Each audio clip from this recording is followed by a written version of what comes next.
Yorùbá ẹ kíyèsára mo bẹ̀ ọ́, ẹ ò rí bódò mi bá rèlé. Yorùbá ẹ kíyèsára mo bẹ̀ ọ́, ẹ ò rí bódò mi bá rèlé. Yorùbá ẹ kíyèsára mo bẹ̀ ọ́, ẹ ò rí bódò mi bá rèlé lọ. Yorùbá ẹ kíyèsára mo bẹ̀ ọ́, ẹ ò rí bódò mi bá rèlé. Ẹni tó bá létí ó gbóhùn tí ẹ̀mí ń sọ o. Yorùbá àkókò tí tó ẹ̀ta gírí. Yorùbá ẹ kíyèsára mo bẹ̀ ọ́, ẹ ò rí bódò mi bá rèlé. Pásítọ̀ òfúnra ó já síná, àgbò òfúnra kò lóyin, ọ̀bọ òfúnra kò dènìyàn. Yorùbá ìfúnra màlóògùn àgbà o. Yorùbá ẹ kíyèsára mo bẹ̀ ọ́, ẹ ò rí bódò mi bá rèlé.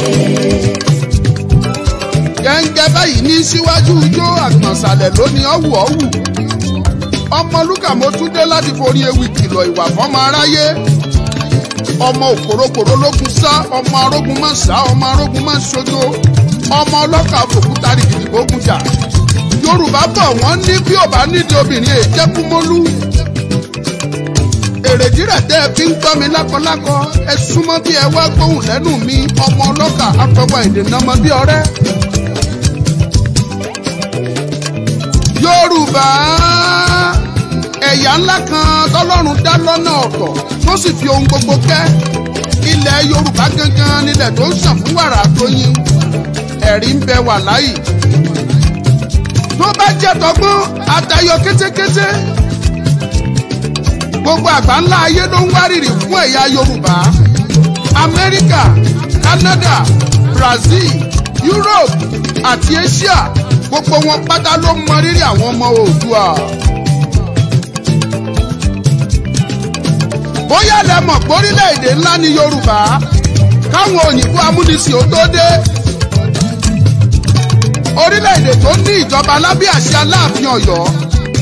Ṣùgbọ́n nípa èké àti ìkà wọ́n fi ipá sowọ́pọ̀ ní ọdún 1914. Ọdún ìyà, ọdún ẹkún, ọdún òṣè. Ládùlùgáàdì tó bá kúre ò ní súre. Àwọn ọmọ Yorùbá ń lọ sórílẹ̀-èdè Gẹ̀ẹ́sì láti kẹ́kọ̀ọ́ ìmọ̀ ìjìnlẹ̀. Àwọn bíi Ọláyínká Macaulay, Ọbáfẹ́mi Awólọ́wọ̀, Ládòkè Akíntọ́lá, Rẹ̀mí Fáníkáyọ̀dé, Fúnmiláyọ̀ Kútì àti bẹ́ẹ̀ bẹ́ẹ̀ lọ. Ibẹ̀ làṣírí ọpọlọ pípé tọ́lọ́run fi kẹ́ ìran Yorùbá ti tú sáwọn òyìnbó amúnisìn lọ́wọ́. Láti ìgbà yìí ni wọ́n ti pinnu pé ìran Yorùbá ò gbọ́dọ̀ bọ́ lọ́wọ́ wọn láéláé. Kódà òmìnira tí wọ́n fún wa lórí irọ́ ni gbogbo ẹ̀, ó yé mi wàláhì. Ṣùgbọ́n ṣá o, Yorùbá ẹ sọjí o.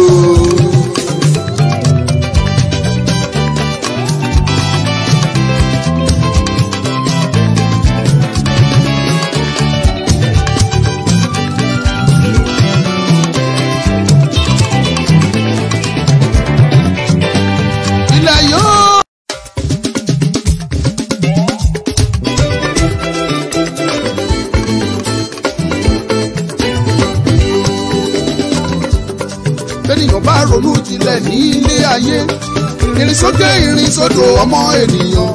Ṣùgbọ́n kìíní kan ni mo mọ̀ tó dá mi lójú. Òtítọ́ ní gbé ní ìkà kì í gbé ní. Òtítọ́ ní gbé ní ìkà kì í gbé ní o. Òtítọ́ ní gbé ní ìkà kì í gbé ní. Òtítọ́ ní gbé ní ìkà kì í gbé ní. Òtítọ́ ní gbé ní ìkà kì í gbé ní. Òtítọ́ ní gbé ní ìkà kì í gbé ní.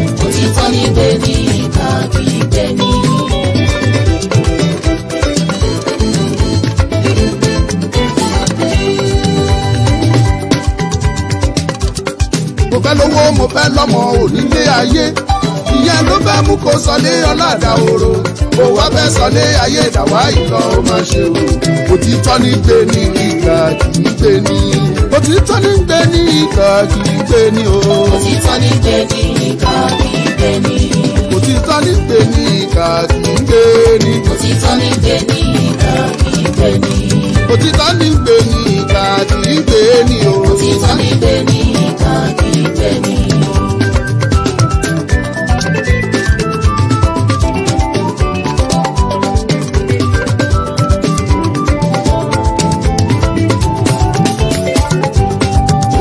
dọ́jà òkúta ní ilé ayé owó lọ́wọ́ là ń rèké o rírọ́ bá lọ lógún ọdún kò fẹ́ kẹ̀ mọ́ ìṣẹ́jú kan péré o òtítọ́ yóò bá òtítọ́ ní gbé ní ìkà kì í gbé ní òtítọ́ ní gbé ní ìkà kì í gbé ní òtítọ́ ń gbé ní ìkà kì í gbé ní o òtítọ́ ní gbé ní ìkà kì í gbé ní òtítọ́ ní gbé ní ìkà kì í gbé ní o òtítọ́ ní gbé ní ìkà kì í gbé ní.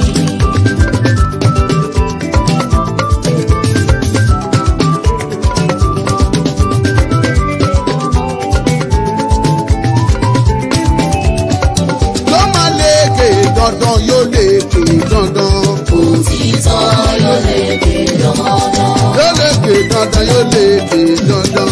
òtítọ́ yóò lè ké dandan. yóò lè ké dandan ni. òtítọ́ yóò lè ké dandan. sáṣọ òtítọ́ ó wà á lè ké dandan. òtítọ́ yóò lè ké dandan. yóò lè ké dandan yóò lè ké dandan.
pékélé ló ní gbọ́dọ̀ rọ́ṣọ fùrọ̀ dán ìjàgùdù láàrin ọkọ àtìyàwó gbọ́dọ̀ dán wọn àfìsẹ́yìn ó ti tó gẹ́. báwo là á ṣe ń ta ká tètè tọ́ kó má bàa dẹran onídìí láàrin lọ́kọláya mọ́. kò dára kọ́kọ́ ó mọ lùyàwó bí ẹni lu bàrà tàbí kíyàwó fọ́kọ̀kọ̀ ọbẹ̀ mọ́kọ lórí. ó bá rí bẹ́ẹ̀ ọpẹ́ ni fún Reverend Mrs. Margaret Ọláwáyé ní Fátúrọ́jì tó kọ̀wé kan àrà ọ̀tọ̀ tí ó fòpin sí rògbòrìyẹ̀ nínú ìdílé.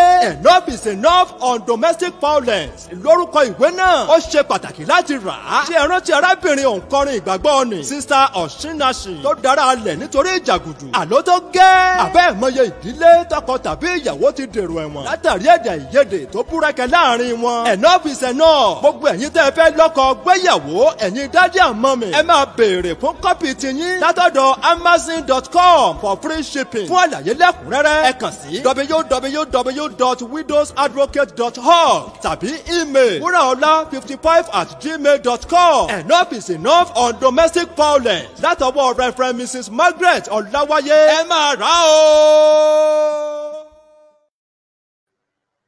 ẹ ṣé mo kí gbogbo ẹ̀yin olólùfẹ́ Ọmọlúkà Great TV níbikíbi tí ẹ bá wà káàkiri àgbáyé ẹ kú dédé àsìkò yìí ẹ káàbọ̀ sórí ètò. mo fi àsìkò yìí kí gbogbo ẹ̀yin olólùfẹ́ mi nínú Facebook ní o ní YouTube ní ibikíbi yòówù tẹ̀sí wò wá mo fi yín pé ẹ káàbọ̀. Kó tó di pé mo gbé àwọn màmá wa wọlé ẹ jẹ́ kí n fi àsìkò yìí sáré sọ fún gbogbo ẹ̀yin ọmọ Yorùbá yìí pé ẹ jẹ́ káre ilé là ń lọ àgbẹ̀ kan ò rókórókó kó gbàgbé ilé bọ́kọ̀ rògùn bó bá rọ̀ṣà á padà fílé bùté o ẹ jẹ́ kárẹ́ ilé là ń lọ o àgbẹ̀ kan wò rókórókó kó gbàgbé ilé. Mo kí gbogbo ẹ̀yin olólùfẹ́ wa lẹ́ẹ̀kan sí pé ẹ ṣeun arọ́wọ́ yìí o ẹ kú àdúró tiwa gbogbo gbà. Lẹ́nìí ìtafẹ́ jíròrò lé lórí kí ló ṣẹlẹ̀ o ẹ̀yin tí wá nínú Facebook ẹ̀ wá rárá lénìí ni kí ló ṣẹlẹ̀ ṣé ẹ̀ wá ní àbí ẹ̀ tí ìfẹ́ dé kí ló ṣẹlẹ̀ lọ́dọ̀ yóò Facebook ara ń san olúwa mi dé.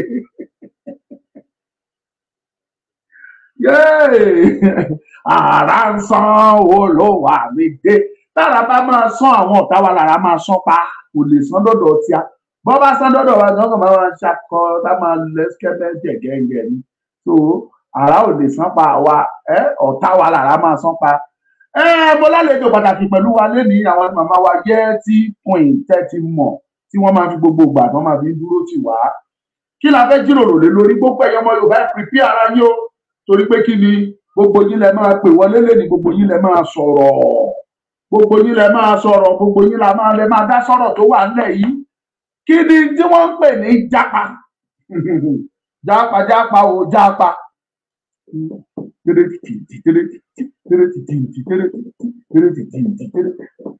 jápa o jápa ẹ bá mi pọmọ yìí o kó wá láàgì yìí o apọmọ ọmọ kò láàgì jápa ẹ pé pòfẹ́sọ̀ o kó wá ṣiṣẹ́ ní Nàìjíríà yìí o pòfẹ́sọ̀ kọ̀ ó lóun ò ṣiṣẹ́ ní Nàìjíríà àfi tóun bá jápa kí ló jẹ́ jápa kí ló fa jápa kí ni solution jápa ìtafẹ́ sọ̀rọ̀ ní lórílẹ̀-èdè nìyẹn.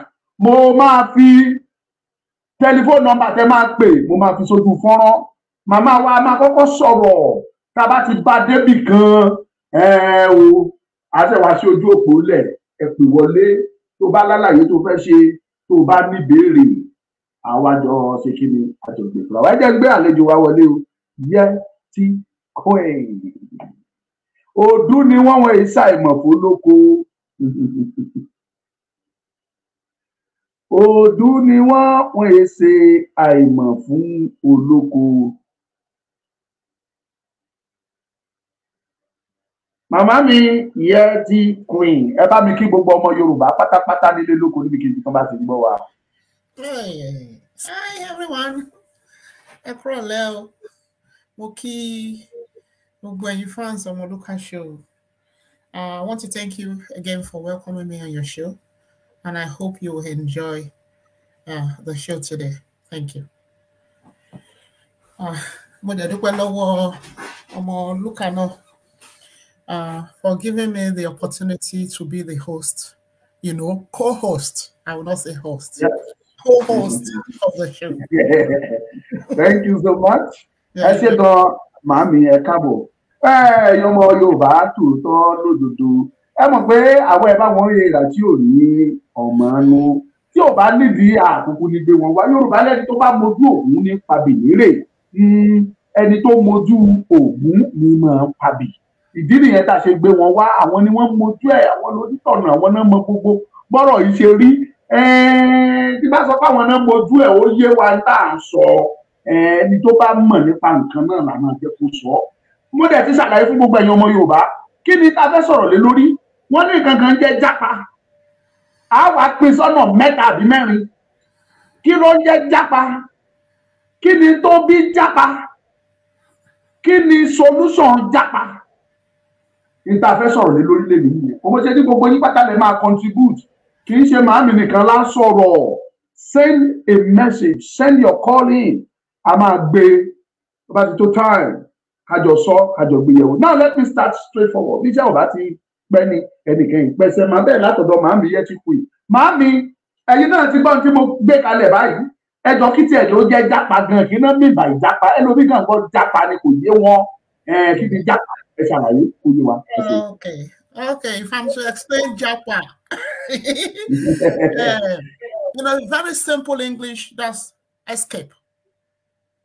Okay, escape. So you're trying to, escape from one thing or the other. So it now depends on the situation of things. But Japa is and Safunkom. You're running from something. So that's you're trying to escape. Maybe I say you're trying to escape from poverty. You want to escape from deficiency of leadership. That's I mean Nigerian leaders, because that's deficiency where you don't have responsible leaders. You have no leaders you look up to. So those are just deficiency of our leadership. So Japa is life survival. So it's just mainly you want to get for survival. for survival, Yeah, that is it. That's the simple meaning. That is the definition. That is the definition of Japa. Oníkálukú sá sálà fẹ́mi ẹ̀. O sá fún ikú, o sá fún insecurity, o sá fún àìsówó, àìsóúnjẹ, àìsíṣẹ́, o gbìyànjú láti escape. Gbogbo ẹ̀ pápátá òun náà ń pè ní Japa. Àwọn sọ pé Japa ọ̀sá. Kí ló wá dé táwọn ọmọ Nàìjíríà ò Japa láti ibì kan sí ibì kan nínú Nàìjíríà? Kí ló dé tí wọ́n wá Japa lọ sí òkè òkun? Then kí lẹ rí nínú àwọn orílẹ̀-èdè míì ọ̀pọ̀lọpọ̀ ọmọ Yorùbá ló jẹ́ pé alága pé ọmọ Nàìjíríà ló jẹ́ pé wọ́n á Japa kúrò ní Nàìjíríà. Wọ́n lè já lọ sáwọn kọ́ńtì míì even in Africa kó tó di pé wọ́n ṣẹ̀ wá máa wá ọ̀nà àti wọ àwọn western world. Ẹ jọ̀ọ́ kí ni nǹkan tó fa ilé yìí gangan tó fi ń Japa? Ibi tí mo wá fẹ́ kẹ́ sọ̀rọ̀ lé lórí nìyẹn màmí. Okay, thank you very much. Ṣé rí ọ̀rọ̀ Japa ò ṣe bẹ̀rẹ̀ sí ní ṣẹlẹ̀ ní Nàìjíríà. Ṣé yín sìn? Japa ní level. Going back in the 80s, a rí gbogbo àwọn èèyàn wa tó ṣe pé when it was visa free between the UK and and Nigeria, tó ṣe pé ní the visa ẹ kò máa wá àwọn èèyàn wá wọ́n gbàbẹ̀ wá àwọn ẹlòmíì jókòó wọn jẹ padà, right? But over the years, because Nigeria has gotten worse. The economy of the country has gotten worse. We have irresponsible leaders. We have irresponsible citizens, because culture leaders they cannot. Remember, when leaders they were once citizens before they became leaders, right? Citizens and they work under the leaders. Okay, I'm using Tinubu as an example. But all join the SDP, don't support Abiola. He was a citizen then. He wasn't a politician then. After then, that's over 30 years ago, Tinubu. He was desperate for power. He was thirsty for power. Power that they are aware. You would have thought he would be the kind of person to shape in the past. For experience responsible and manage power. But to our surprise, so they were once citizens.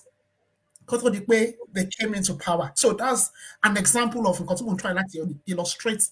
Can you remind me of the other question? Because every question remind me.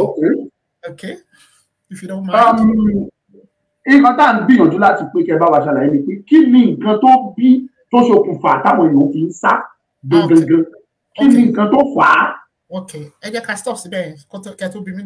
So, like I said, for economic reason, but Japa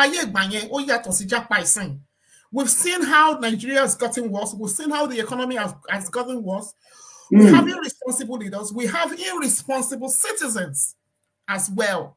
The situation of Nigeria is no longer sustainable. The situation of Nigeria is not under control, and which has led to people fleeing for their life. And when we say fleeing for their life, it does not necessarily have to be warfare. We are not talking of weaponized warfare. So in Kota and Sonny, we are talking about economic reasons, okay? Unemployment, poverty, insecurity, and so on and so forth. That is why people are fleeing. And sometimes, not guarantee. You go to university, you're unable to secure jobs, and that comes under employment as well. When people are unemployed, even people that are trained, highly trained highly trained citizens. We're talking about medical doctors. We are talking about lecturers. We are talking about highly skilled jobs. It's becoming really hard to secure in Nigeria. So how can you go to uni, away for like 7 to 8 years? At the end of it, you graduate and you're unable to secure a practice, just a place to practice. So it's becoming more difficult. And nobody wants to sit just like that. And when you're one means of survival, so people are faced between life and death. So, unfortunately, Bobo Japa yi, feel impact here, go me by. We feel it in my classroom. I feel it in my classroom. They might teaching by me. Sometimes it drives me crazy. So I care less now if you're a Nigerian and you are in my class, you are my student, and I'm a Nigerian, I deal with it, honestly. Because Japan is reflecting in classroom work. But our Taje lecturers in Biba, Japan handle. I'm using myself as an example, and I know some of my colleagues started crack down. Look at what Nigerians suggest students were. Don't shake Japan Lobawa. I want him more. I want to identify one. Are you getting me? I identify one, but we've refused to disclose this to, our colleagues who are talking. But we're trying to manage things. So, we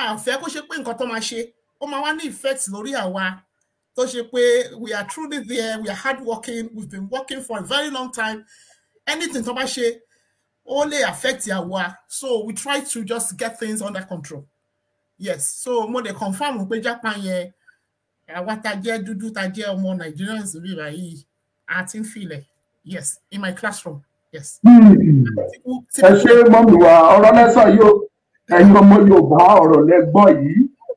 Wọ́n gbìyànjú láti ṣe àlàyé lẹ́kùnrẹ́rẹ́ àwọn nǹkan tó bí Jápa òní wọ́n ń ṣe àlàyé. Náà ẹ jẹ́ ká wá lọ straight sí àwọn ibi tó ti wà disgusting tó ti wà irritating. I don't know the proper English to use. A discover pé lára àwọn ọmọ wa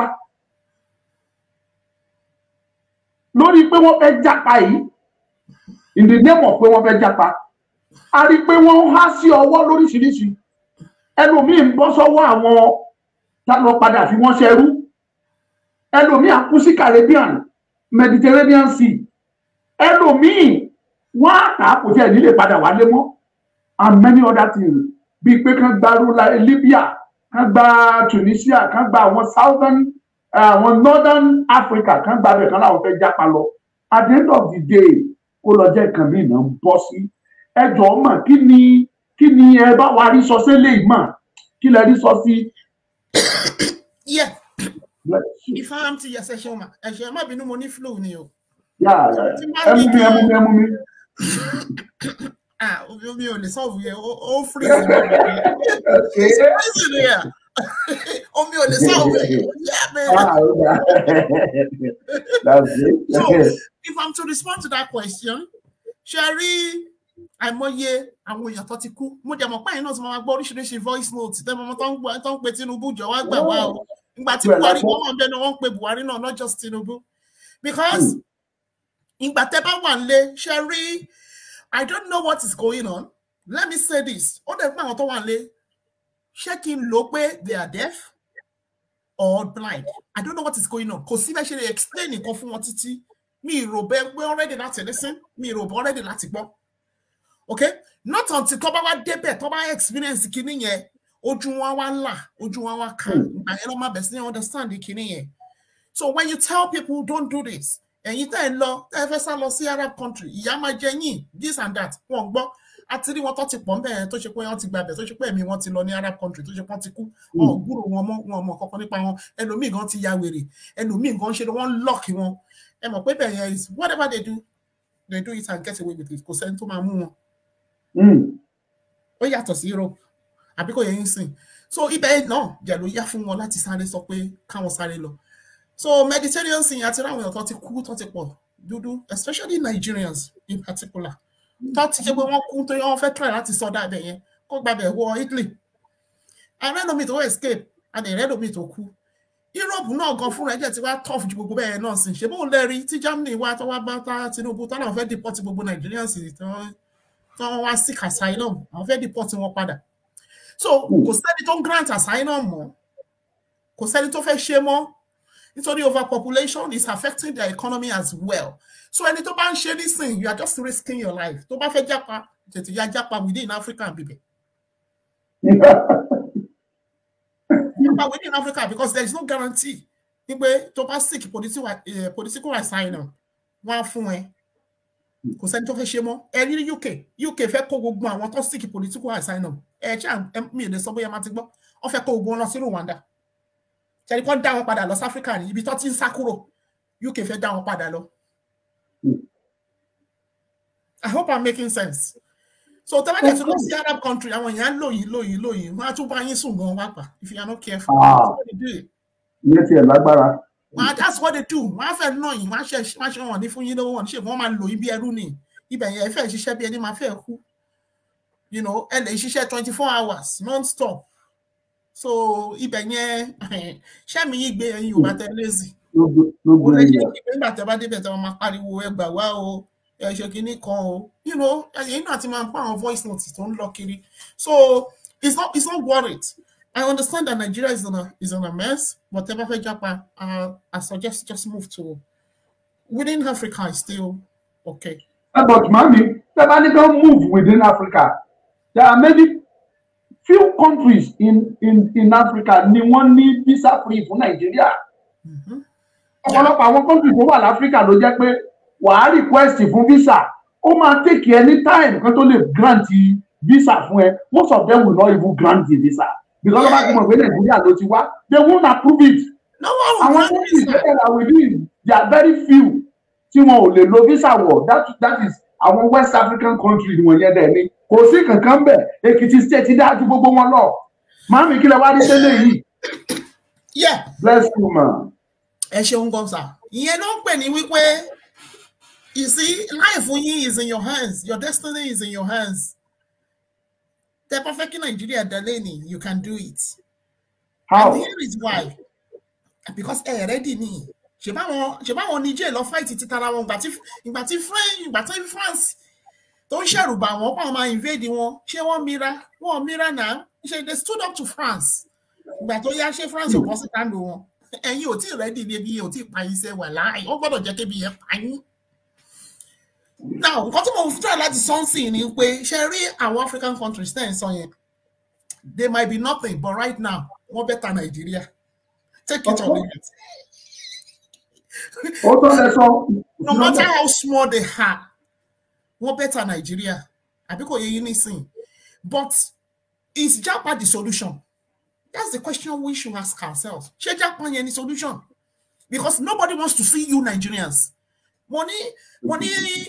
I have Nigerians as my students. I just want to use this as an example. I have Nigerians as my students. Our postgraduate. I want hey, money. Báwo lẹ kí ni nǹkan tẹ́ ẹ sọ gbogbo bí tẹ́ ẹ ń wáṣẹ́ lọ sí kí ni nǹkan báwo ni ẹ ṣe ń respond sí interview. Ọ̀nà àwọn ní àwọn sọ fún wọn pé àwọn ní experience láti Nigeria. Money, look at you, you're a fool. Money, why did I say that? Money, Nigeria. Nobody wants to hear about Nigeria. Money, I'm about to call kí ló ṣe ń pè àbí kí ló ṣe ń pè ṣẹ́kẹ́ṣẹkẹ̀ sí ara yín lọ́wọ́ ni. Nobody wants to hear about Nigeria.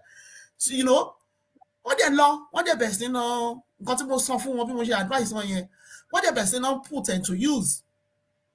One came back last week and told me, hey, I got a job. Money. Really? Money ṣe lo Nigeria sha. No, money Nigeria ma ko esi wala ni. You don't use Nigeria. Nigeria ought to become is a liability to every one of us. Okay? Nítorí àwọn jẹ́ student mi, wọ́n identify orúkọ mi. Ṣó yẹ yín nísìn lọ fi mọ̀ pé I'm a Nigerian. Ṣó yẹ yín sìn. Tẹ́ bá bí mi, I will never tell you I'm a Nigerian. In fact, àwọn èèyàn pè mí Nigerian. Ghanaian no man pè wọ́n ní mo jọ ọmọ Ghana. Tá bá jẹ́ bí mi, àpè ní tèmi ní tiré. Mani yes, ọmọ Ghana ni mi. I'm not in Nigeria. Tó bá jẹ́ Nigeria tó identify orúkọ mi. Yes. or identify me here, but I'll never walk into my class when teaching. You are myself, I'm student with me, I'm a Nigerian. I have never done that and I will never do it because it's a shame and a disgrace. That country is a shame and a disgrace. Or the ferry could see and to fair so look how good on so most site example láti the here ke mo ibi tí orúkọ Nigeria ti bàjẹ́ because en tó bá lò tó fi ń wá ṣe ń bí báyìí you just o kon deceive ara ẹni kò sẹ́ni tí o mọ̀ nísìn wá àwọn fraudsters ṣe president wọn identity theft tó ṣe yìí àwọn certificate forger àwọn drug baron àwọn kíní kan kò sí nǹkan tó sọ́nsìn Nigeria everywhere they bad travel they bad learning airport kiki to good to buy one my young the moment I see the green passport here they'll pull you out of the you take your queue here out of the queue and the interrogation all special so in fact step I show that you miss flight so that is how bad things have gotten.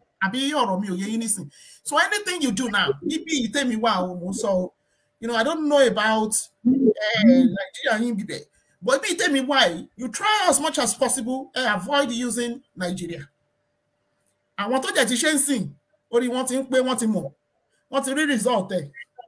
I beg you see. Mama, I understand that pay for I want to need Nigerian passport. Cohesive.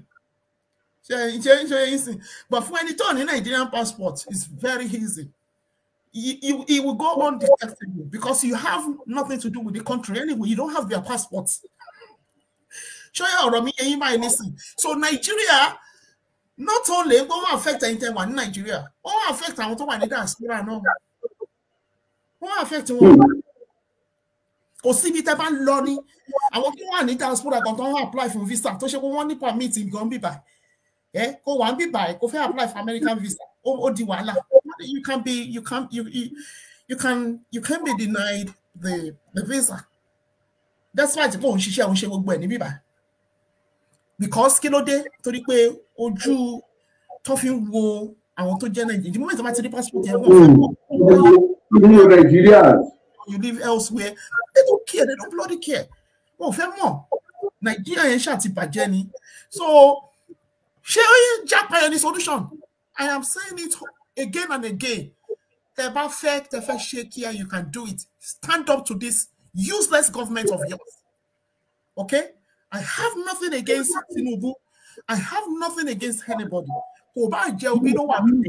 Obi no le rule Nigeria. No one le rule. Let's be honest with ourselves. Okay? Stand up to them. Because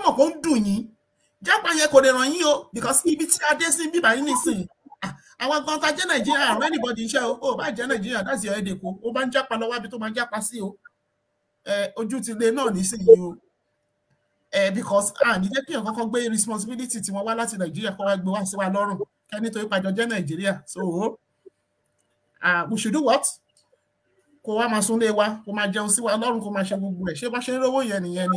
are the things you have into account. Momo yan ni ide to ba mo yan ko. Show mo be ni e se ni. Show mo boyo wo to ngba to. Nǹkan work be yen. So ọ̀rọ̀ Japan yen e be si ma ro dada o. Question temi see questions we be on Nigerians in pe igba wo lo fe dìde. When will you people get up and just fight for yourself? You want any 200 million.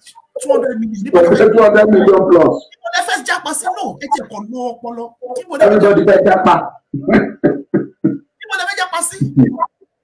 Emma mo pe Japa ten se yen. Imi inu yin ma lọ. Mi ò ṣe pé o. Tí ò ní padà wá o. Ẹ̀yin náà mọ̀. Ẹ náà lẹ mọ̀ now. Àti àwọn Nigerians tó ti lọ tẹ́tí gbọ́ pé wọ́n ti pass. Ẹ̀yin tẹ́ fẹ́ lọ gborí omi. Tẹ́ survive. Ẹ̀yin tẹ́ lọ sí Arab country. We're never going into details. So not everybody will make it. Topati will make we are repada was by instinct. Oh, but I'm Nigeria me by anybody to fair if you think about the day, anybody to fair more so manage it. Or manager defend to fair responsibility. It's your shetty. Come back be alone. I because you sing. So to buy Japan.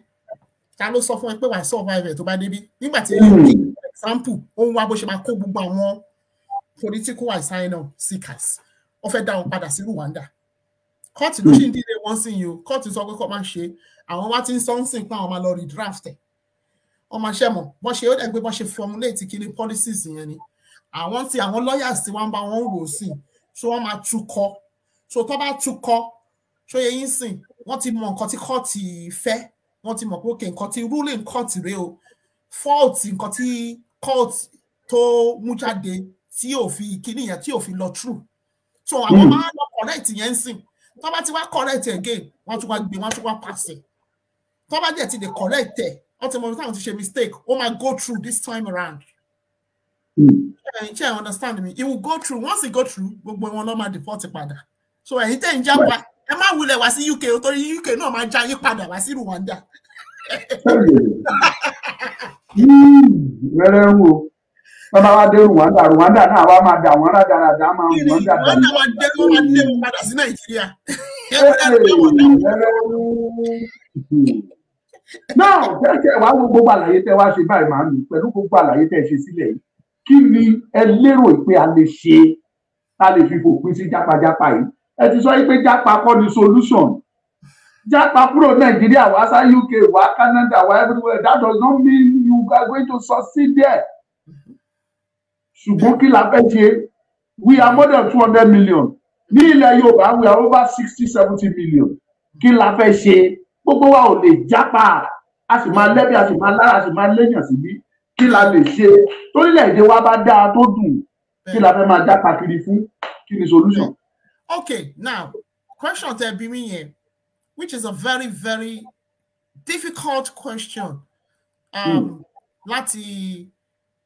to address because nothing is working in Nigeria at the moment. We have to be honest with ourselves. Kò sí nǹkan tó ń ṣiṣẹ́ Nàìjíríà. Ìwọ tó ní business gan business ò lọ mọ́ bó ṣe fẹ́ because kí ló dé àwọn èèyàn lówó tó máa fi ra nǹkan mọ́. Ẹni tó ń wá owó tó fẹ́ fi jẹun ṣé òun ló máa sọ pé òun máa wá òun fẹ́ wá ra gold ṣé òun ló fẹ́ ra aṣọ ṣé òun ló fẹ́ ra bàtà ìgbà tí ò tiẹ̀ tí ì jẹun àárọ̀ débi pa jẹun ọ̀sán àbò fẹ́ jẹ oúnjẹ alẹ́. Ẹni tí ò tí ì jẹun ló máa lóun fẹ́ repair ẹni tí ò fẹ́ tí ì jẹun ló máa lóun fẹ́ kọ́lé. Those are the questions we should ask ourselves. Nothing seems to be working in Nigeria at the moment. Let's be honest with ourselves. But then, that notwithstanding, pẹ̀lú bá ṣe sọ pé nǹkan ò rọgbọ yìí náà ẹ jọ̀ọ́ o àwọn nǹkan díẹ̀díẹ̀ kékeré kan wà téèyàn lè ṣe o. Ṣé rí èmi máa advice and that is business. Tó bá rí èèyàn tó fẹ́ help ẹ má dábàá wípé o fẹ́ lọ ra o fẹ́ lọ gba ṣọ́ọ̀bù o. Ọmọlúkà ṣọ́rọ̀ mi yé yín sìn. Ó yẹ à ń gbọ́ yìí. Ṣé rí ọ̀rọ̀ ṣọ́ọ̀bù fúnra ẹ̀ gbèsè ni. Wàá sanwó ilé. Ṣé nínú Nàìjíríà bí ṣé ní Nàìjíríà dàbí ní UK? Ṣé nínú Nàìjíríà wàá sanwó ilé wàá sanwó náà wàá sanwó ìyẹn. People should wise up. Cut your clothes according to your size. Lè sọ pé kẹ́ ìjókòó náà kẹ́ máa wò kẹ́ máa ṣe nǹkan kan kẹ́ wá máa dúró kéèyàn kan máa fún yín lówó tó bá yẹ tó fún yín lówó gan á sọ fún yín pé ó ti sún òun ṣe mọ́. Sort yourself out. Kò ṣáà ń ṣe ìmọ̀ ṣáà bọ̀ ẹ̀ títí ayé ṣá. So in this case, tí o bá manage just imagine pé okay èèyàn kan wá o ó lóun ní 100,000 o mo fẹ́ fún ẹ o fi bẹ̀rẹ̀ business ráńpẹ́ kékeré kan. Ṣé nínú 100,000 yẹn ló máa ti lọ rent shop? Ṣé nínú 100,000 yẹn ló máa ti lọ ṣe nǹkan báyìí? The only thing tí mo mọ̀ pé èèyàn lè ṣe nísìn business èèyàn lè ṣe tó ṣe pé ó move tó ṣe pé kò ní kùtà nínú Nàìjíríà yẹn nísìn yìí o. Ó ní oúnjẹ. Business oúnjẹ. Ṣé mo make sense? Ẹ jẹun alẹ́, ẹ jẹun ọ̀sán, ẹ jẹun alẹ́. Ìwọ gan tó jẹ́ construction tó ṣe construction ló ń ṣe. Kò sẹ́ni tó máa gbéṣẹ́ wá bẹ́ẹ̀ sìn for now. Gbogbo ẹ̀ máa dry. Everybody wá bọ́ ṣe máa jẹun. Àwọn ọ̀tẹ̀dọ́lá gan mo gbọ́ pé wọ́n ń ṣe rùn lábẹ́lẹ̀. Àwọn ọ̀tẹ̀dọ́lá gan táwọn ọ̀tẹ̀dọ́lá ṣe nǹkan tó ń rà ní 1,000 tó ju 2,000. Ṣé mo pé they are giving out more money? So ẹni tí ò wà affected àtolówó àti ẹni tí ò lówó they are all affected. Okay, ẹ wá bí mi báwo lè ṣe lè economize 100,000?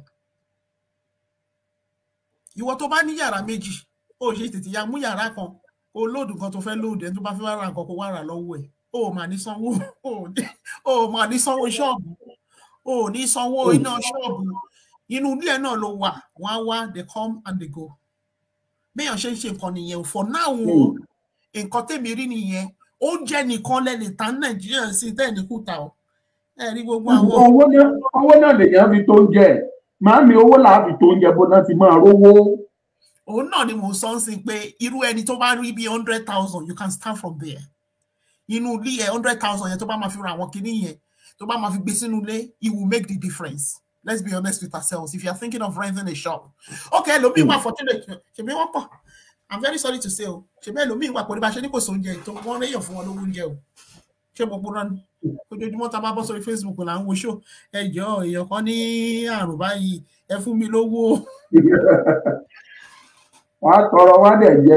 Àwọn yẹn most of them kì í kúkú ṣe pé bóyá ebi yẹn ló pa wọ́n débẹ̀ wọ́n ti rí bí iṣẹ́ ẹjọ́ ẹ ṣàánú fún wa lówó and people will contribute they will give to them so àwọn yẹn tún yàtọ̀ but àwọn kan wà tó jẹ́ pé lọ́kàn wọn nítòsítọ́ àtòdodo they want to do but there is no help wọ́n pọ̀ rẹpẹtẹ bẹ́ẹ̀ kò sí ìrànlọ́wọ́ ni wọ́n dẹ̀ fẹ́ láti ṣe so irú ẹni yẹn ìdámọ̀ràn ní pé kò ń ṣáà rí míìsì kò ń ṣáà jápa ìyá ìbá jẹ òun gan nínú desert òun bá tiẹ̀ kú sínú omi á ní dédé òun ló ṣe pé kò ń ṣáà jápa because ó ti lù sí òkú sí òkú fún wọn. Can I say this? Ṣé ní gbogbo àwọn organization àwọn charity organization Nigeria do you have them? Because I don't live in Nigeria. Ṣé ní charity organization Nigeria? I don't think so. Kò sí charity organization. Lérò pé wọ́n wà. Okay, our charity organization wà. Irú Àgbàlá Gabriel is a charity organization. But church ló pera ẹ o. A church but charity one. A church but wọ́n ṣe charity. Ẹ má gbàgbé pé church itself is a charity organization. Wọ́n fall under charity organization. Àbí kò yé yín sí.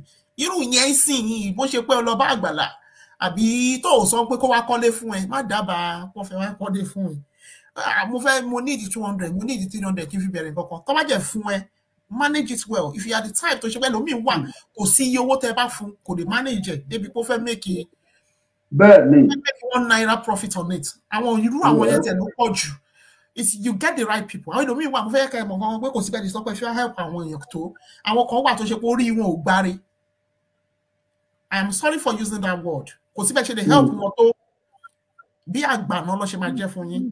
Àwọn ẹni bẹ́ẹ̀ yẹn you run from them because on lè kó àgbà náà yẹn on lè kó ràn yín kò sí bẹ́ẹ̀ ṣe lè help wọn tó. But fún àwọn tó ṣe pé you know these people have got the wisdom, they are knowledgeable, they are serious, and they are willing to do things. Anyone can help them. You know, that's the main important. The most important thing is how they manage that money. Could make sense. Tell me, row, baby share row. You pay your mama, your friend of my rent shop because Tinubu sìn tó ń sọ tó lọ sí house tó lọ sí parliament tó gbé kí ló ṣe ń pè kíní ẹ̀ lẹ̀ tó budget lẹ̀ nínú budget yẹn báyìí sí ó ti sọ wọ́n máa tax àwọn Nàìjíríà pa so that means pé ẹ̀yin tẹ́ ń tẹja tẹ́ ṣe yí sunkún tí sọ tax ló máa pa anybody tí mọ̀ nǹkan. ọ̀dọ̀ àwọn máa rí 60% àbí ló bá ló ṣe budget ẹ̀ 60% lórí tax 60% lórí àwọn Nigerians wọ́n máa tax wọn. Ṣé àwọn tó ń tẹja àbí àwọn wo lẹ fẹ́ tax torí kò yé mi o you know ṣé àwọn èèyàn ṣì wà tó ṣì ní business ṣá because most of àwọn tó ní business ń sìn ṣọ́ọ̀bù àwọn tó ní ṣọ́ọ̀bù gan ṣọ́ọ̀bù tí empty kò sí nǹkan tó fẹ́ tà ṣé wọ́n gbọ́dọ̀ dá ṣọ́ọ̀bù padà fún ní ṣọ́ọ̀bù ṣé àwọn èèyàn ló fẹ́ tax I don't understand níbo báwo lẹ ṣe fẹ́ tax ẹ̀ báwo lẹ ṣe fẹ́ tax business I still don't understand tẹ bá jẹ́ tax business jù ó máa collapse ní gbogbo wọn sá kò wá ní sí tax mọ́ gangan pàpà kò wá sí nǹkan tẹ́lẹ̀ tax mọ́ because nothing is functioning in Nigeria. Nothing.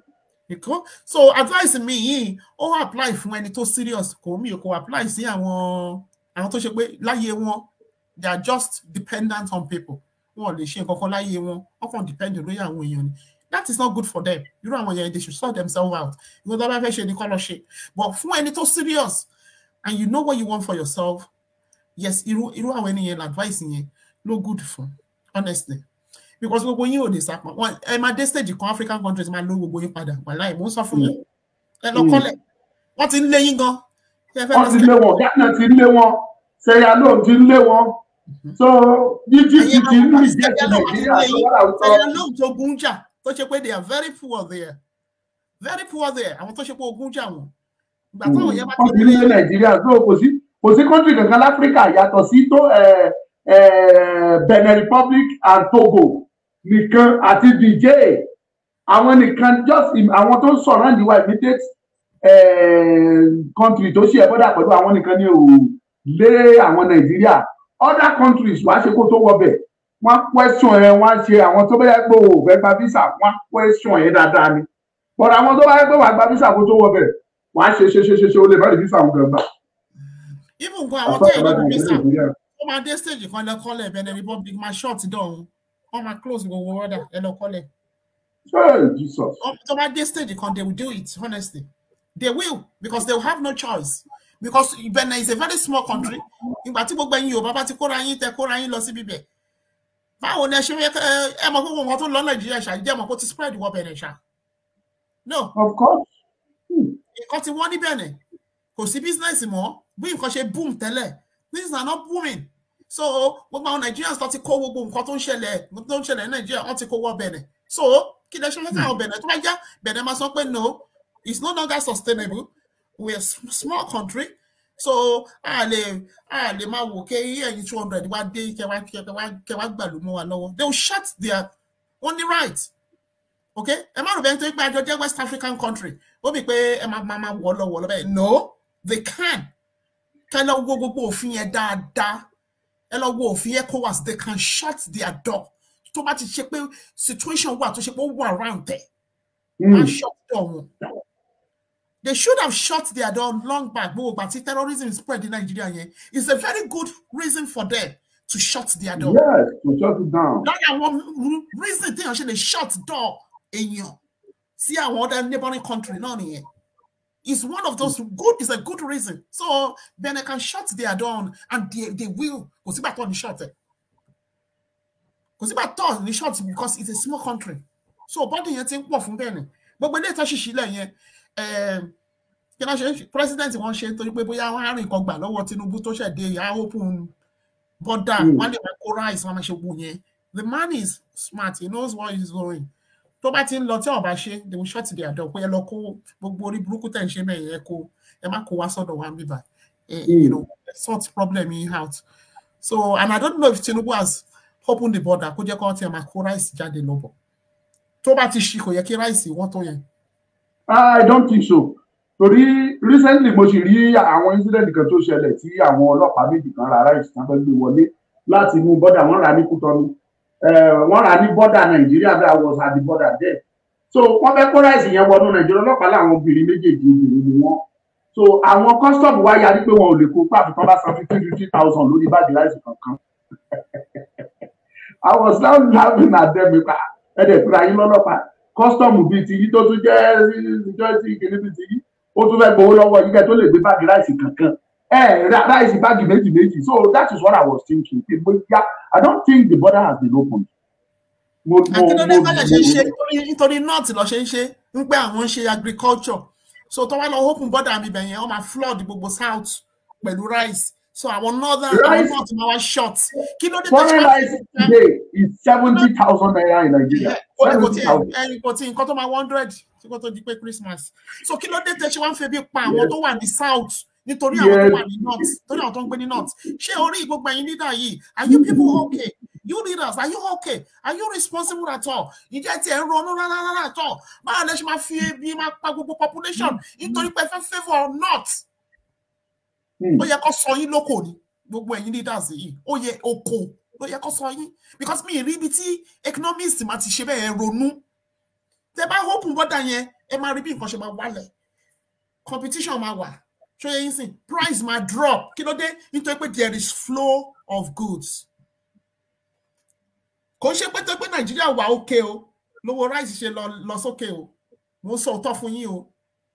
Not because Nigeria ní problem lówó rice ṣe lọ sókè o. Nigeria shut their door. Or shut door wọn for the flow of goods and services. Láti lè favour àwọn náà. Inflation. Ó fa inflation. combined with a subsidy tó wá yọ ṣó yẹ yín sìn, and that made things worse.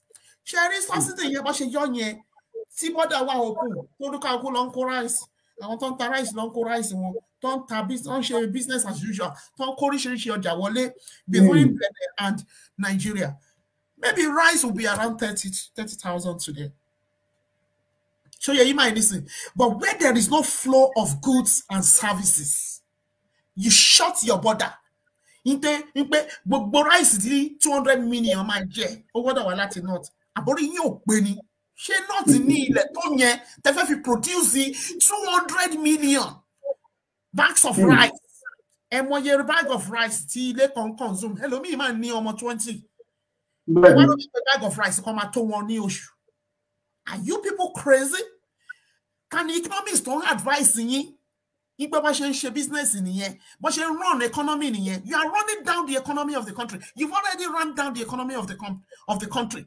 Who are these idiots? You want to go university, you want to graduate, you want to get certificate.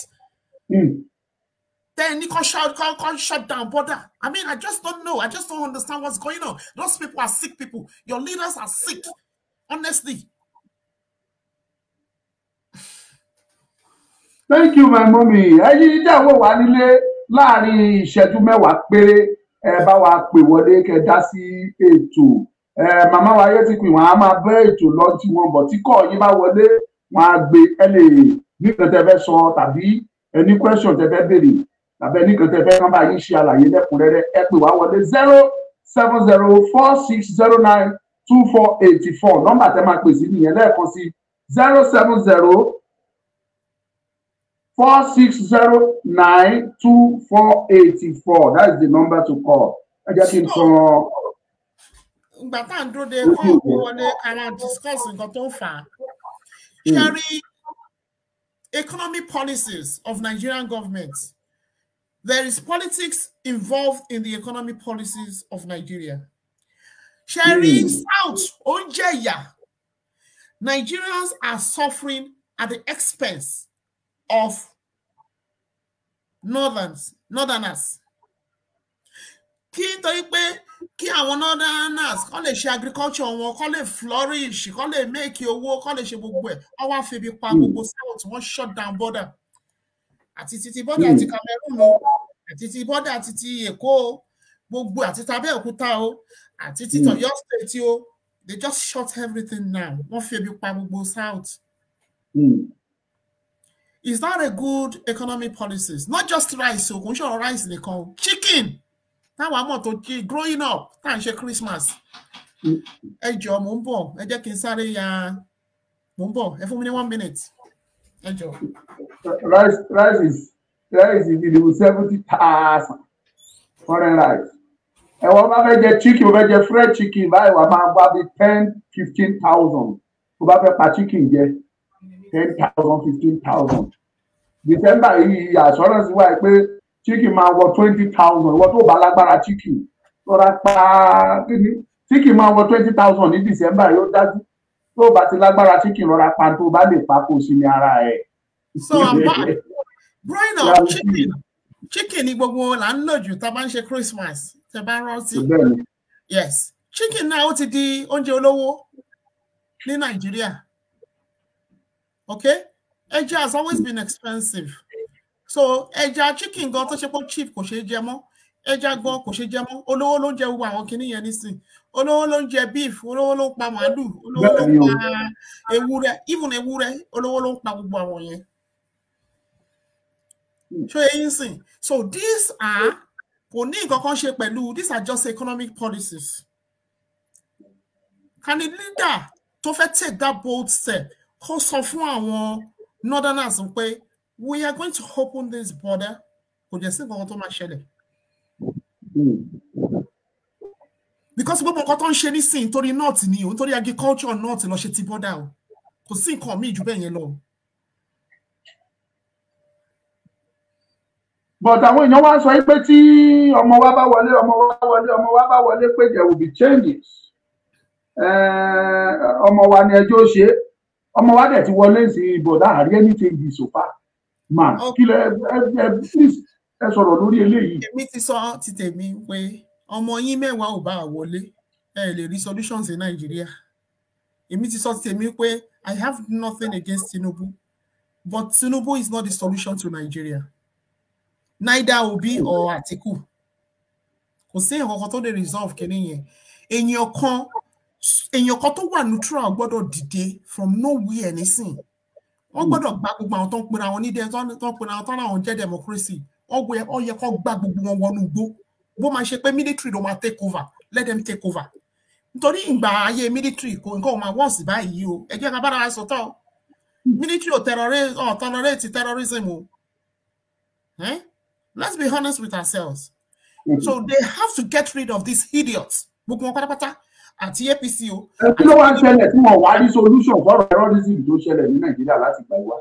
Because ẹ ti lọ incorporate àwọn tó yẹ ká gbé wọbẹ̀. Gbogbo wàhálà tó ṣẹlẹ̀ tó lọ lọ́wọ́ Nàìjíríà sí ló ti wọnú láti kó politics ti wọnú gbogbo àwọn institutions yẹn. Politics ti wọ̀ òun ló fà á. Nígbà tẹ́ lọ tẹ́ máa ní reinventors Boko Haram. Tẹ́ra àwọn kan náà ó lè wọ́n ti jalè wọ́n ti fi wọ́n dẹ̀ ṣe mọ̀ pé tí ò ti sófin kò sí ẹ̀ṣẹ̀.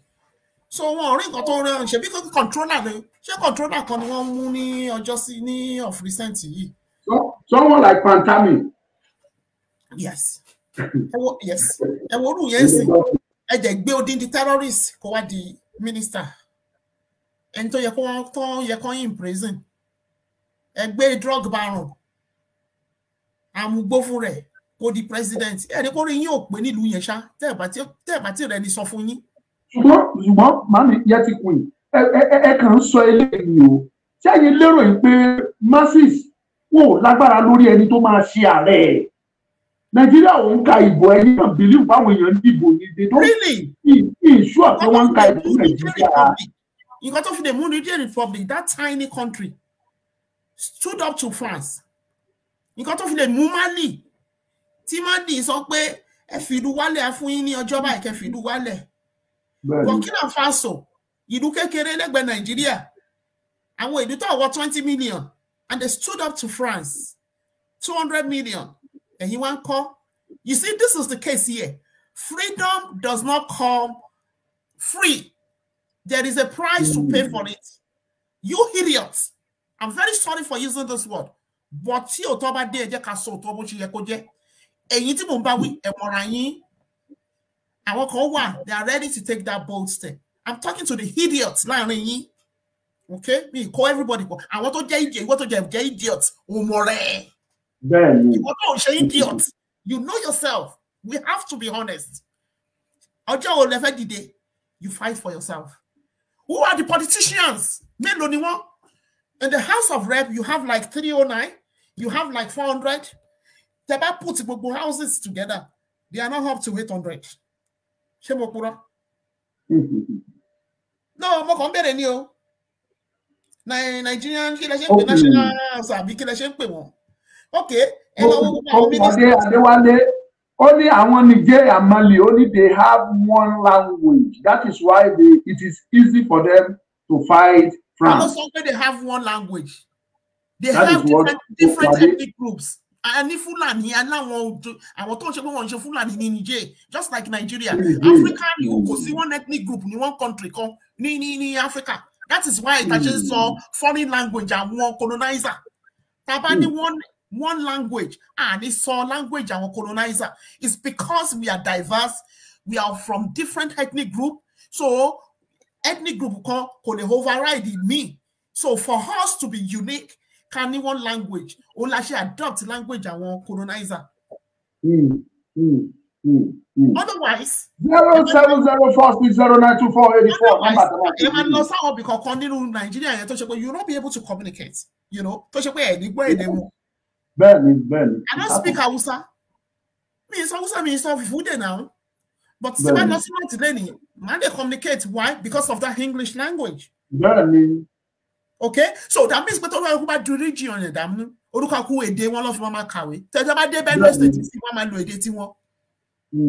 Even Benue State, okay? We have 3 ethnic groups. Àwọn Ìdómà náà wà èdè ọ̀tọ̀ọ̀tọ̀ jẹ́ ni wọ́n sọ. Bẹ́ẹ̀ni. nínú ibẹ̀ yẹn lásán pé tẹ́ bá fẹ́ rán àwọn ọmọ ní school kọ́ máa ní kọ́ máa lo èdè wọn ó mì pé ìwọ tó jẹ́ ọmọ Benue gangan ìwọ tó jẹ́ Ìdòmà o lè understand ẹni tó sọ tí ẹ jẹ́ kí a gbé kọ́ọ̀lù ilé mà ẹgbẹ́ òsókè rò à ń gbọ́ yín. ẹ kálẹ̀ máa yá mi. ẹ ṣe gan wọn dá yín lóhùn.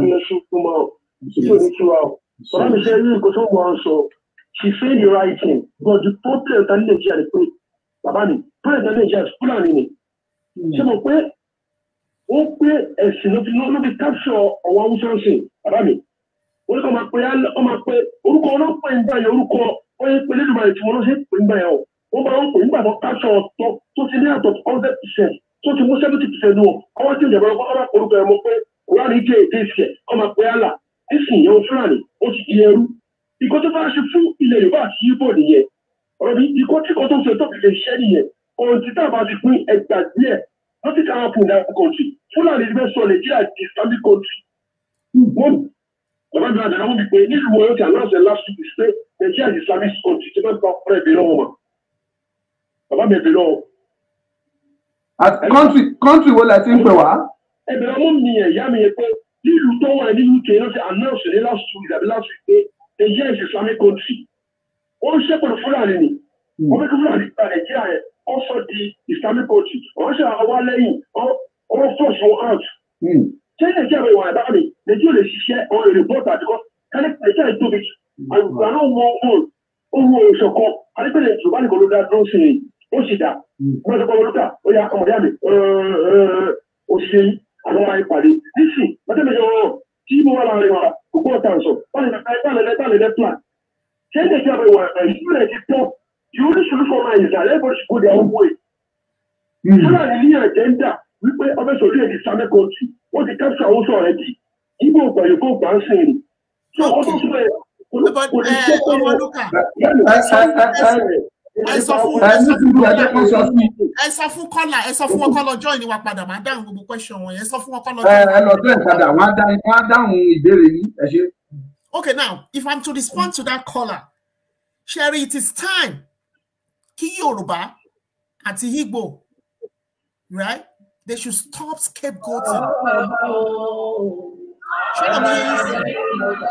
Ẹláǹdì kí tó gbé kọ́ lélẹ̀.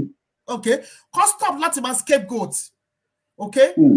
Ẹni tó ń ṣe rẹ̀, ẹ̀yin fúnra yín dẹ̀ ń ṣera yín. Tí Fúlàní bá tẹ̀ fẹ́ kó yín, tó bá fẹ́ kó yín, tó bá fẹ́ sọ bẹ̀ di Islamic State. Tẹ́yìn bá sọ pé no, ẹ̀ nígbà. Àgbà náà nìyẹn.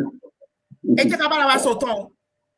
Ẹ já gbé kọ́ eléyìí láti South Africa. Ó yá gbóhùn sókè. Ẹ kálẹ̀ o. Ẹ ṣe gan-an. Ọkọ̀ jákèjì ni. À ń gbọ́ yín ẹ máa sọ̀rọ̀.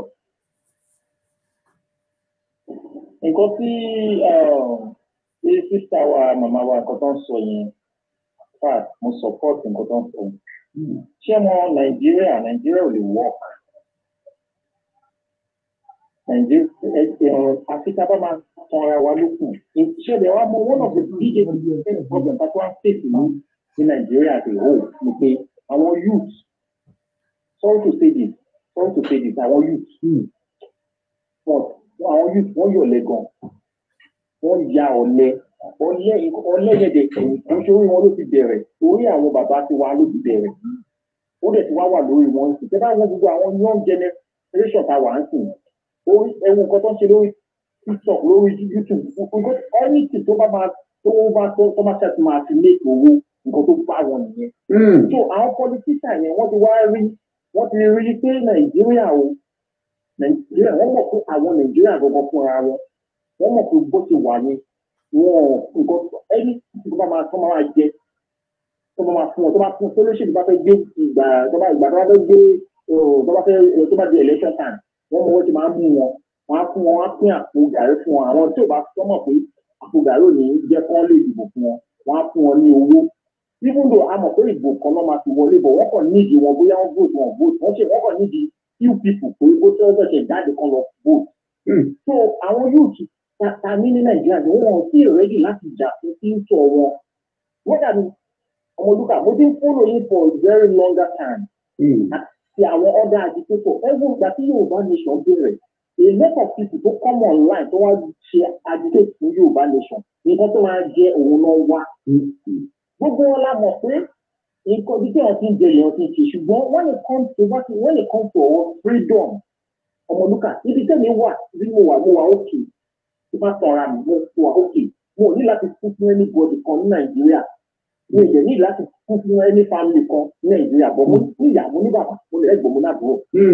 Ṣẹ̀dá ìgbọ́n tí mo sọ mo dẹ̀ nọ́mọ mo ti bímọ síbi tí mo wà ọmọ mi tó wà ó sì sí ọ ṣùgbọ́n ilé òun làbọ̀ sí ní oko. Àwọn ọ̀rẹ́ nígbà tí Yorùbá nation ti ṣe Sunday tó jáde October 1st tó jáde nígbà yẹn àwa náà jáde àwọn tájọ bẹ̀rẹ̀ gbogbo nǹkan tá a sọ ṣé mo ṣe sọ́dọ̀ la tàbá rí 500 people tó dàbí èmi wàláìtàláì wọ́n ti Ọlọ́run tá a gbọ́dọ̀ fi jẹ́ ìrọ̀ èmi rẹ̀ láti kún fún ilẹ̀ Yorùbá nítorí ọ̀rọ̀ ìwọ̀n ní tó bá ti rẹ̀. ẹ ní kún fún àjọ máa dàdáhùn náà ni ẹ bá wa round-up kí mọ́mí wa sọ sí. So nǹkan tí mo fẹ́ tà point tí mo fẹ́ tà láti méjì ni pé fún ọ̀rọ̀ ìdílé Nàìjíríà ò lè wọ̀ tí gbogbo wa tá à ń ṣe agitator bá ṣe wà báyìí tábà ṣọ́ pé a fẹ́ gba ilẹ̀ Yorùbá a need láti dáwó a dẹ̀ need 2 years ló máa gbà wọ́n jọ lọ 2 years planning wà láìtàláì ṣé mo ẹjẹ́ tí wọ́n tọ̀ ní Ọmọlúkà gbogbo àwọn tó bá wo fídíò lẹ́yìn kọ́ máa gbọ́ ṣé mo ilẹ̀ Yorùbá tẹ̀ ẹnu yẹn gbogbo èyí ọ̀rọ̀ ẹ̀sìn tó ń ṣe gbọ́ tó ń ṣe yẹn ibi tá a máa ti bẹ̀rẹ̀ ó máa ya anybody ṣùgbọ́n àti rẹ́dì tábà rẹ́dì àwọn akókó máa mọ̀ pé a ti rẹ́dì ẹni tó bá sọ pé òun afẹ́gba ilẹ̀ Yorùbá ẹni tó bá sọ pé òun fẹ́ ṣerú nílẹ̀ Nàìjíríà tí kò dẹ̀ rẹ́dì láti kú ó sì ń tọra ẹ̀yìn ṣẹ́gun ó ti wáyé kọ́ ló máa dúró àwọn ọmọ tá a bí sẹ́yìn nígbà àwọn ọmọ tèmi ìbọn mi ìbọn sí Nàìjíríà àwọn tó bímọ sí Nàìjíríà ìyá yẹn ó máa ṣèbí èmi ló kàn ti wọlé wà láìkàlà wọn ò tí ì rí kankan ìyà tó ń bọ̀ fún wọn ẹ fún wọn in the next 3 years wọn á mọ̀ pé ìyà gbọ̀ngàn ní ìyà làwọn ṣẹ̀bọ̀ máa dúró síbẹ̀. ẹ ṣe màá mi ọ̀rọ̀ lẹ́gbọ́n yẹn ẹ bá wa sọ sí. ìyá ẹ pẹ̀lẹ́ o kọ́là ṣẹ́rí it is not new a ti mọ̀ pé Nigeria is not working so tabakọ̀ tún sọ a kàn ń fi rán àwọn èèyàn létí ni but we all know Nigeria is not working so the question is ìwọ tó wà ní Nàìjíríà mo sọ fún ìṣàkóso mo máa ń sọ kínní yẹn ẹ̀yin tẹ́ wà ní Nàìjíríà tẹ́ rò bẹ́ẹ̀ pẹ́ ń dúró de àwọn tó wà ní diaspora you are a fool tẹ́ bá ń rò bẹ́ẹ̀ pé diaspora ló máa gbà yín lẹ̀ and moreover diaspora they've just had enough because Kemo, we have that high hopes that kini máa ṣẹlẹ̀ kíákíá but we later find out that people were taking us for granted you know wọ́n use up àwọn tó wà ní diaspora ẹlòmíì most people I can tell you confidently nípa 75% àwọn tó join Yorùbá nation wọ́n wá nítorí àpò wọn ni there is no doubt about that ìyẹn jẹ́ ti put àwọn èèyàn off and that is why nobody wants to be part of the struggle any longer yeah because they were taken for granted ẹ máa wò pé gbogbo ẹ tí ó ti wálẹ̀ nsìn struggle kẹ owó náà ló lead. Now I'm going to use Sudan as an example. Sudan ṣé wọ́n náà wọn lówó èèyàn mélòó lọ gbowó lọ́wọ́ ẹ̀ ní pé jà ṣe lọ bẹ́ẹ̀ ni. No èèyàn mélòó lọ gbowó lọ́wọ́ ẹ̀ níbo lẹ́sìn pátá ń raise owó. Àní tẹ́bi yẹn ebi yẹn ò tí ì pa yín níṣẹ́ àní ọ̀rọ̀ máa bá yín sọ̀rọ̀ tútù kò ràn ẹni tó bá ṣe pé iná ni iná náà máa ń gbé kan ojú ẹni náà ebi yẹn ò tí ì pa yín ẹ ṣì ń rí èèyàn kidnap ẹ ṣì ń rí oríta ni ọjọ́ tẹ́ bá róríta mọ́ tẹ́ ẹ ní kọ̀kọ́ jẹ mọ́ ẹ lọ jẹ Tinubu ẹ máa lọ sí National Assembly ẹ máa lọ bẹ̀rẹ̀ sí ní jẹ wọ́n àdébí ò tí ì pa yín ebi ò tí ì pa yín àbí kò yẹ bẹ́ẹ̀ a ti sọ pé tí wọ́n wà bá bẹ́lẹ̀ ó máa kanra jura lọ ó ti bẹ̀rẹ̀ sí ní kanra jura lọ sí bọ́tà nítorí láti sọ ọmọdúnkẹ́ má bínú o tí máa ń sọ̀rọ̀ gbà mí ó máa ń dẹ̀ pọ̀ ọ̀rọ̀ mi mò ń ju òkò ó máa ta sí ẹlòmíì ó máa ta sí no I know you very well so anything about some people you know don't think I'm referring to you ni mo ṣe sọ pé àwọn tí mò ń bá wí mọ́ra wọn the idiots and they are idiots for real àmọ́ àwọn èèyàn tó jẹ́ èèyàn gidi àdèmọ̀ àwọn ẹranko tó ṣe pé politician ló máa sin títí ọjọ́ ayé wọn máa fi parẹ́ and we know those people we know that wọn lè survive without politicians àmọ́ wọn náà àwọn olè òun náà lọ ṣe títí tó fi gádà tó fi owó kákan àwọn ọmọ Yorùbá tó ní Tinubu is the solution. Gbogbo ẹ̀ wá balance gbogbo wọn wá disappear lórí cyber. Wọ́n disappear àárí wọn mọ́. Ọ̀rọ̀ mi lọ́wọ́ ebú lọ́wọ́. Báwo bá wa dágbére jàre bá wa dágbére kẹ kí gbogbo àwọn ọmọ Yorùbá lẹ́ẹ̀kan sí kẹjẹ ká rẹ́ńdọ̀. Ọ̀rọ̀ lẹ́sọ̀ yẹn lábá ní ká máa fàádọ́là àdékúrò bí. But because of àsìkò wa àti ju 10 ó ti wọ 10 minutes past 1 hour láti bẹ̀rẹ̀ lẹ́yìn. Yeah. So advice tèmi ni wípé the only solution you want a quick solution is revolution. Èmi ò hide any right tí ìjọba bá ti ń fìyà jẹ yín, you have a right to self-defense, and this is just a usual or common law nínú law. Okay, you have a right to self-defense. Tó bá rẹni tó fẹ́ attack ẹ, okay, you have the right to protect yourself. You have the right to strike back. So your government are maltreating you. Wọ́n pa yín nípakúpa, wọ́n febi pa yín, wọ́n ṣe oríṣiríṣi fún yín. Tẹ́yìn náà bá kọjú padà sí government yẹn, you have a right. Kò sẹ́ni tó máa mú yín o. Ẹ mọ nǹkan tó ń ṣe yín, ìbẹ̀rù àti ìbẹ̀rù couple together, ebi yẹn á fẹ́ pa yín kú. Ẹ̀yin tẹ́tí bẹ̀rù tẹ́lẹ̀, tẹ́tí jọ sára, ebi yẹn tó bá wá pa yín tán. They will do, here this is what I know. You will come back to do the right thing, but ó máa wá too late. They will do the right thing, but it will come late. Yoruba nìyẹn. That's Yoruba for you. Okay? So it is time Yoruba stop scapegoating. Okay? Ẹ̀yin lẹ ń sọ pé Fúlàní ń pa yín. Nísìnyí ẹ̀yin lẹ ń para yín. Olè. Shut up. Kẹ́yẹ sọ pé èèyàn kan báyìí ló ṣe báyìí. You are the one killing yourself. Gbogbo àwọn kidnappers tó ń kó nísìn. Are they Fulanis? No, let's be honest with ourselves. Àwọn tó ń gorí, àwọn tó ń gé gbogbo ẹ̀, tó ń ta gbogbo ẹ̀. Ṣé Fúlàní ni wọ́n? Ẹ wo, check yourself. Wo, ẹ kọ́kọ́ ẹ̀yin gan ni ọ̀tá ara yín. Tèmi nǹkan tí mo kàn ní sọ nìyẹn. You are the enemy of yourself. So sort yourself out. Your solution yẹn ọwọ́ ẹ ló wà. Àbí kò yẹ yín nísìn. Nígbà tí gbogbo yín bá dìde, tẹ́ bá kọjú tí gbogbo yín bẹ̀rẹ̀ sí náà bẹ̀rẹ̀ sí ní díò pẹ̀lú wọn. Tẹ́ ẹ bá réyàn jẹ mọ́ tẹ́ lọ jẹ àwọn politicians. Ó ti tán nìyẹn. Nàìjíríà ẹ ti liberate Nàìjíríà náà nìyẹn. Àwọn ọlọ́pàá àwọn politicians á sá lọ. Abuja ni gbogbo wọn máa gbà sá lọ́wọ́ ní wáṣẹ̀kù.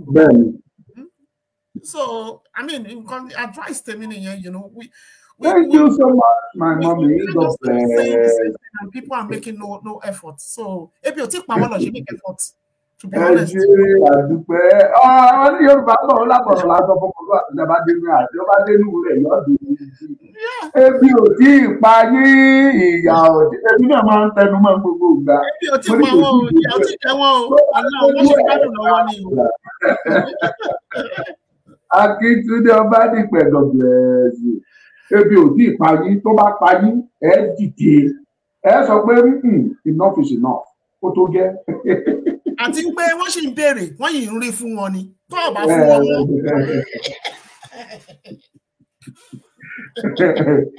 Adúpẹ́ lọ́wọ́ Olódùmarè, adúpẹ́ lọ́wọ́ Ọlọ́run ọba tó dáyé, ọba tó dá ọ̀run, ọba tó ṣẹ̀dá gbogbo wa pẹ̀lú fọ́lọ́run. Abẹ́rẹ́ ètò láyọ̀ àtàlátà tó parí ògo ní fọ́lọ́run lókè ọ̀run.